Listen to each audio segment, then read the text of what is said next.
okugamba abikati no kurinda iby'ubuhangwa abebemezwa urwo muri district y'Isingiro naheru yaho babe nibuyigura ekibesere Kagera Breeze Resort kumwe go kongera okushenda na munonga barambuza okonja kwija mu Uganda na munonga mu district y'Isingiro.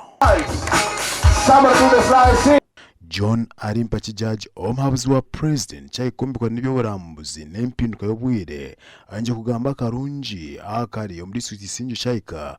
omkurinda ebyo burambuzi. The biggest tribute ari umugero w'umuhango kira yo muhango ubufiteko munayo gukarga mwere nayo Kagera jikine yatanani takajyana yatana n'amatakapi so Kagera so abantu bija kutaya ya kureba ibyo kutunga kureba iby'amashanyarazi twine the biggest settlements sarinche umuyango na Kivare na n'urukinga bigo mu district so abo batu wari saba kwija kwega itwe turatane punji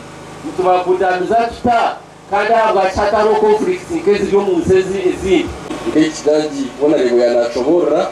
eitwinaha teka ngo abaturism office iyo aliona akora profile nunji ya potential areas esikuza kuba teka hano kutu website zitu oyiga kumanya ngwabo ile kaji yawe